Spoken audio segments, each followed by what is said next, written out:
Hi friends, అందరికీ welcome back to my channel.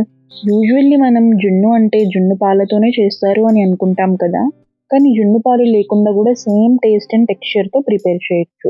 మీరు first time చేస్తున్నా కూడా టెన్షన్ ఏం అవసరం లేదండి. ఈ వీడియో చూస్తే ఈజీగా పర్ఫెక్ట్ జున్ను రెడీ అయిపోతుంది. సో ఇంకెందుకు లేట్, మన టేస్టీ అండ్ సాఫ్ట్ జున్ను రెసిపీ స్టార్ట్ చేద్దామా? ముందుగా ఒక మిక్సీ జార్ తీసుకొని అందులో 4 ఎగ్స్ బ్రేక్ చేయండి. ఇప్పుడు మిక్సీ క్లోజ్ చేసి ఎగ్జాక్ట్లీ 1 మినిట్ బీట్ చేయండి.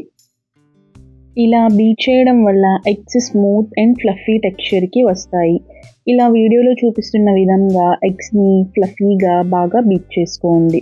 జున్ను సాఫ్ట్గా రావడానికి ఇది ఇంపార్టెంట్ స్టెప్. ఇప్పుడు వేరే మిక్సింగ్ బౌల్ తీసుకొని అందులో 500 ml full fat milk pour చేయండి. ఫ్రెండ్స్, ఈ రెసిపీకి ఫుల్ ఫ్యాట్ మిల్కే యూజ్ చేయండి. వేరే మిల్క్ యూజ్ చేస్తే టెక్స్చర్ కొంచెం వాటరీగా అయ్యే ఛాన్స్ ఉంటుంది. తర్వాత అందులో 1 కప్ బెల్లం యాడ్ చేయండి. నేను ఇక్కడ గ్రేటెడ్ బెల్లం యూజ్ చేస్తున్నాను. ఇలా గ్రేట్ చేసి వాడితే ఈజీగా కరిగిపోతుంది. ఇప్పుడు స్పూన్తో స్లోగా మిక్స్ చేయండి.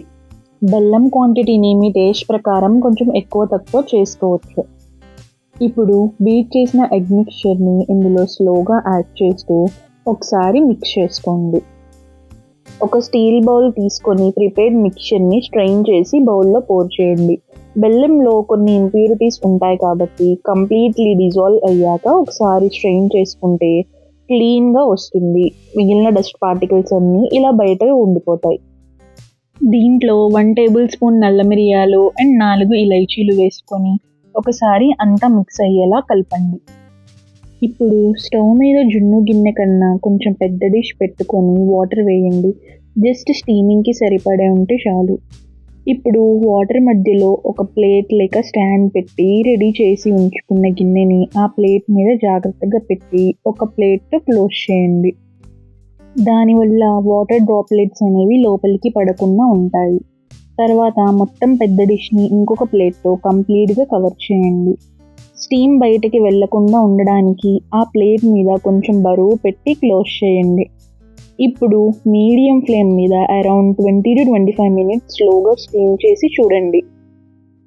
టూత్ పిక్తో లేకపోతే నైఫ్తో గుచ్చి చూడండి. ఏమీ అంటకపోతే మీ జున్ను రెడీ అయిపోయినట్టే. టూత్ పిక్ క్లీన్గా రాకపోతే ఇంకో 5 to 10 మినిట్స్ స్టవ్ మీద పెట్టి మధ్య మధ్యలో చూస్తూ ఉండండి. చూడండి ఫ్రెండ్స్, ఎగ్జాక్ట్లీ జున్ను పాలతో చేసినట్టే పర్ఫెక్ట్గా ఉంది కదా జున్ను. జున్ను పాలు లేకుండా సింపుల్ ఇంగ్రీడియంట్స్తో ప్రిపేర్ చేసుకోవచ్చు. ఒక్కసారి టేస్ట్ చేస్తే మళ్ళీ మళ్ళీ చేయాలనిపిస్తుంది. మీరు కూడా డెఫినెట్లీ ఈ రెసిపీని ఇంట్లో ట్రై చేయండి. ఎస్పెషల్లీ జున్ను పాలు దొరకని వాళ్ళకి ఇది బెస్ట్ ఆల్టర్నేటివ్ రెసిపీ. రెసిపీ నచ్చితే వీడియోకి బిగ్ లైక్ ఇవ్వండి. మీ ఫ్రెండ్స్ అండ్ ఫ్యామిలీతో షేర్ చేయండి. ఇలాంటి రెసిపీస్ కోసం మన ఛానల్ని సబ్స్క్రైబ్ చేసుకుని బెల్ ఐకాన్ ప్రెస్ చేయడం మర్చిపోకండి. Thanks for watching. మళ్ళీ ఇంకో టేస్టీ రెసిపీతో నెక్స్ట్ వీడియోలో కలుద్దాం. బాయ్.